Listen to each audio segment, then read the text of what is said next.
But going back to when you make that transition into finding your interest in soul, R&B, just more kind of I guess mainstream and pop type stuff that's more relatable, obviously.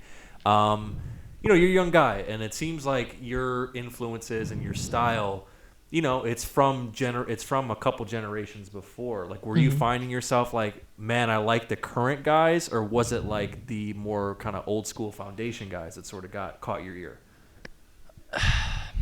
It's hard to say because, again, growing up, I'm the youngest out of everyone in my family. And how many siblings? There's 5 of us altogether.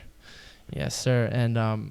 And from me and my oldest sibling, it's 17 years. Right. So growing up, I heard a mixture of everything, and all of us siblings have different styles. Right. And listening to every type of music there was growing up, from 90s R&B to rock to the Bee Gees. It was all super random. Sort of a trickle down effect. Yeah, almost. and it was really awesome, and I was lucky that I got to listen to that growing up because, my favorite artist, for example, he's Justin Timberlake.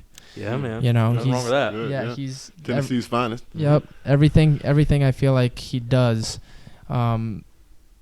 he just owns it, and right. It always does well. You know what I mean? Yeah. But the voices that I really enjoyed were the 90s. Voices like the whole Boyz II Men, that whole R&B era of the 90s. The baby making music. Yeah. Jodeci, all that. It's funny you say that because you said the Bee Gees. There's a lot of Bee Gees. Yeah. There's a lot of it in you. Like when this kid gets in falsetto. Get them falsettos. It's like Barry all day. He can live in falsetto. Barry and Robin.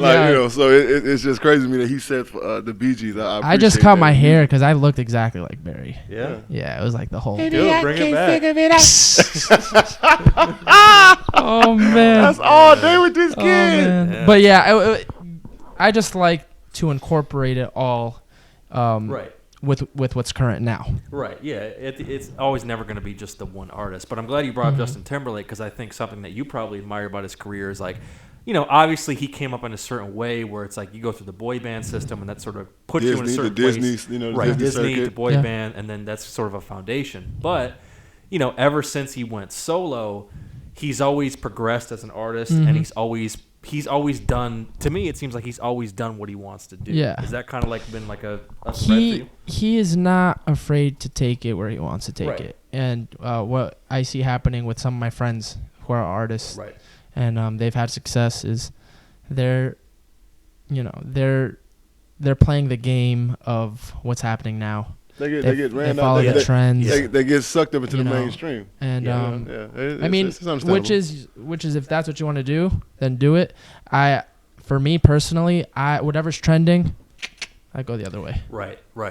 No, I mean that makes complete sense, and I think that to me that's something that's going to be, I think, appealing to a large audience. And we've had this conversation with your brother where it's like, there are very familiar elements about you, but the thing, I think the sweet spot and the way to find that success is utilizing that, but also making it your own, where you can slide in the playlist with other big artists of the day, but it's like, okay, some of this kind of sounds familiar, but it brings up enough to be discovered. Yeah. It's like, okay, this guy, I like what he's doing, but he's taking this another way. Right. You know what I mean? Is that kind of how you feel about it? Yeah, I was gonna say, you got great hair, bro. Thank you, man. Let me tell you, I didn't even listen. I didn't listen to one amazing. word he just said to me right now. I was looking, I was like, yo, it took him 45 minutes to fix his hair before this podcast. Yeah. See how he has a slick back? Normally it's the eyes. Bro. I have impregnating eyes. It is on eyes. point. He has a little, yo, he was asking me these questions, bro. I was like, yo. Listen, how's his hair? Listen, I'm at Ha-Ha's on June 5th. He is. I'm going to be at the Comedy Store Belly Room coming soon. You're going to get to see this hair. And plug it. Plug it. So, yeah. We are the plug. Man. Yeah, we are the plug. On point. But wrapping up, thank you for the compliment. And you're a good-looking fella yourself. That's probably why they're throwing the, no homo that's why the stardom's coming. This is man that's why shit. the stardom's coming. People love the glasses. He's got a boyish smile. He's got the boy next door look, man. That'll make mothers weep. That's right. And then you'll sing the panties off. That's the nail in the coffin. So there you go, man. See?